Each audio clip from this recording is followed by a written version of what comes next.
So what happens when one of the most famous, influential, successful streamers in the entire world essentially crashes out and is like, I don't want to do this no more.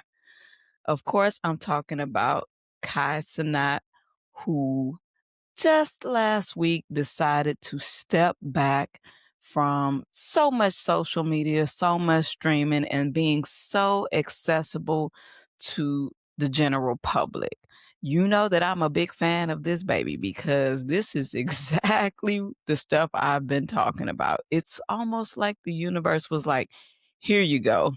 Here's a great example for the people to follow along with and really register and understand what I'm saying. It's time for all of us to get somewhere and sit down because just like Kai Cenat, we are all over functioning. And that is going to lead to more crash outs, more burnouts, and more exhaustion. Welcome to the Blue Room. Let's get into it.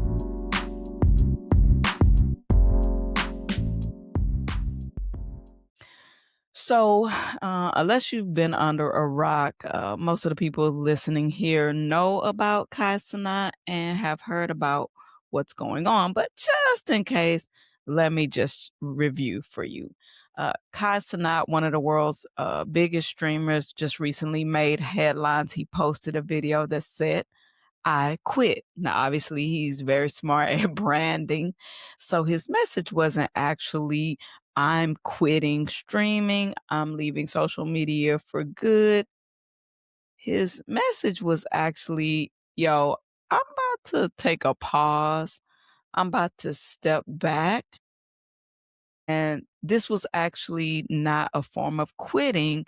It was a form of self-preservation for him. Like, hey, if I'm going to keep functioning in this society, I need to take a break. And so that is what he did. He took a break, he stepped back, and now we're seeing him post videos all online about doing the work on himself, right? So he's still online, but he is doing things that are pouring into him. One thing that, of course, went viral is that he's learning to read better. He's reading more books so that he can increase his vocabulary and speak better because I guess he started to notice that he wasn't where he wanted to be. So that's just one of the ways. He's also interested in pursuing another passion of his, which is actually fashion. And so essentially he's saying, yeah, I'm going to letting y'all see what I'm doing, but what I'm doing is going to be all about pouring into me. Now let's take a step back and look at how we got here because honestly, he is literally no different from the average client that comes into my office. People that present as super successful, they've got it all together, they got a smile on their face, and they're showing up when and where you need them. But underneath, they are showing or experiencing an exorbitant amount of pressure, stress, and they feel sort of suffocated and they don't see a way out. Right. So to the naked eye, they're fully functioning. But in therapy, they're like one thread away from tearing completely apart, if you will. And so in true fashion, you cannot do that forever. You're going to hit a wall. I don't care how successful you are, how much resources you have, what you have around you. Human beings just aren't meant to be on 100 all the time, every day, right? And the truth is, guys, success doesn't protect you from burnout. In fact, success accelerates burnout. And so I'm so happy that this conversation is coming to light, like I said, because it's just such a plain illustration from a person that a lot of people look up to and thought he was having the time of his life, right? And so Kai Cenat is doing what I've been talking about a lot and what my new book, The Month of Me, is really about, getting people to first recognize that they are over functioning because I found that a lot of people that I work with and a lot of people I know don't even realize they are over functioning. Essentially, if I had to put it in short terms, over functioning is when productivity becomes your identity. That's what I do. I'm pushing things out all the time. That's my identity. It starts to look like you always saying yes, you feeling responsible for momentum, keeping that momentum, the fear that equals not having that momentum. So when things start to not move really quickly or really fast or go up really fast, you start to feel some type of way. You start to feel anxiety. Um, you then decide subconsciously or consciously that your worth is determined by what you're putting out, that your output determines your value here on this earth. And that is so dangerous, right? For creators, overfunctioning is rewarded publicly, and that makes it even more dangerous because you've got now. So for us, we have a few people in our lives going, "Good job! Can you do more? Can you do more? Can you do more? Oh, I want to see more from you." As a creator, you have a million people or maybe even a billion people going, "We want to see more. What else you got? What else you got? Can you do this? Can you do that? Do you want to be here? Do you want to be there? Can you, and it just goes on and on. So it's over functioning to the 10th power, right? And so we start to get praised for over functioning. And that's not good at all. Remember, whatever we're praising and giving attention to, we're reinforcing that behavior. So now you become the person that wants to grind all the time so you can continue to receive that praise and be seen in a high regard, right? Sometimes the pressure is invisible, right? You don't always realize it's there. Sometimes it's too late. And so you start to behave in a way that you maybe wouldn't without that pressure, right? And so you kind of lose sight of who am I when I'm not producing things for people to basically enjoy, good, bad, ugly, or indifferent, right? So I'm really happy to see this young man take a step back and essentially resting. So resting is not always like laying down and going to sleep, right? Resting for him is, oh, I'm not concerned with how many viewers I have right now or how many times I'm going to record this week or stream or this business deal. He's taking a rest from those things. He's making a conscious choice to slow down and really check in with himself. Um, it helps him to recalibrate his purpose because his purpose is not based on how successful he is. We get very confused about that, right? He's now identifying maybe my purpose is not just to be streaming online with people. That's great. I'm successful at it. But what truly fulfills me, right? So my purpose is what's truly fulfilling me, right? And so I think he's working to find that out right now, and we're getting to see that in real time. Again, doing things live for the public is a blessing and a curse because the good part of this is that we can see his journey and honestly, I think humanize him a lot more because these artists and influencers tend to become sort of caricatures to us. But by him slowing down, um, and recalibrating, we're able to rehumanize him. And so I think another thing we've recognized is that model, that going hard, is not a sustainable thing. We have to, at some point, step back and recharge our battery. I like to say recharge your battery back.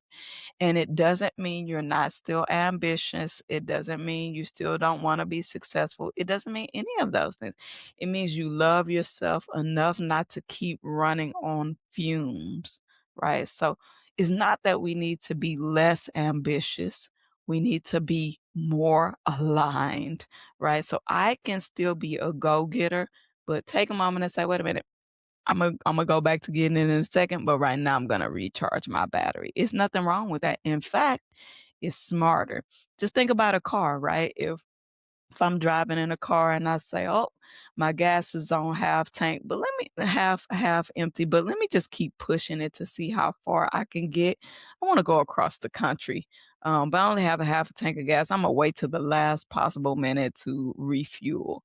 Versus saying, okay, well, once I get to a quarter tank, let me just slow down. Let me stop at Buc-ee's or whatever rest stop and just kind of fill up for a second because then I won't be stressed out on the rest of that journey. If I leave my tank on half a tank and wait till it gets almost empty, I'm gonna be freaking out like, oh my God, I'm gonna make it. Am I gonna make it there? I'm gonna be stressed out about it. I'm gonna be worrying, right? Versus if I just say, let me go ahead and just fill up now and then I know I can make it the rest of the way just fine. And then I can take it easy, right? And then really enjoy the ride. And so that's kind of what he's doing. And I love this. And I want you guys to really pay attention to this. This is super, super, super dope. So, let's talk about the takeaways from this. All of us can be burnt out, right? So I think we're learning the most successful to just the average everyday person. We can all experience burnout. In fact, I would say the corporate professionals, the parents, the people who are in helping professions, and creatives. These are the people that I see over functioning absolutely the most. You need to ask yourself a few questions, okay? You ready? Write these down. What am I afraid of? What am I afraid will happen if I stop? If I don't go extra hard on this thing, what am I afraid will happen? If I don't take on more than I can handle, what am I afraid will happen? Right? Number two, who is actually benefiting from my overextension? I really love this question because I think you'll find maybe like Kai Cenat did, if I really look around, everyone else is benefiting from me overworking myself. I'm not benefiting at all from overwork. It's like a company. When you work for a company and you're staying late and working on the weekends, like literally they're the only ones benefiting from that, right? They're squeezing all the juice out of you and they're leaving you with nothing. So I really want you to ask yourself, who is actually benefiting from me overextending myself all the time, right? And number three, what would enough actually look like? This is a hard question for people who overfunction. What would enough actually look like? How do I know when it's enough? Because I'm clearly pushing myself constantly past what enough is because I haven't defined what this is good right here. What is that for me? What does enough actually look like? I would journal those questions out and based on those answers, determine whether I am in fact overfunctioning and how I can make adjustments in my life. Remember, you can continue to be ambitious, but you might need to start making adjustments so that you're not overfunctioning, right? Kai Cenat's story is actually not about quitting, it's about choosing longevity. You're allowed to rest to avoid crashing out, I think. And it's actually smarter that way. And I think this is also a lesson of how we need to redefine success. And again, I always take it back to what do you truly value? And I think for someone like Kasana, if I were to interview him, I would ask him what he truly values, because obviously the space that he was in was not where he felt comfortable, where it was not where he felt happy, was not where he felt at peace. And so that ultimately means that money and fame was not at the top of his value list. It probably is peace or stability or family or love and belonging. Those things are probably higher on the list than money and fame ever would be for him. And that is why, even though he made it in terms of what everyone would think, he still felt unfulfilled, unhappy, and just stressed the hell out, right? So, guys, burnout is not a badge of honor. It's actually like a signal of distress. I just want y'all to know that. We gotta stop thinking that it's a badge of honor. Don't wear it like a badge of honor. In 2026, let's really cut that out. Let's love on ourselves a little bit more and let's hustle with harmony. Let's have alignment in our lives. All right? Till next time, we are in the blue room. Peace and light.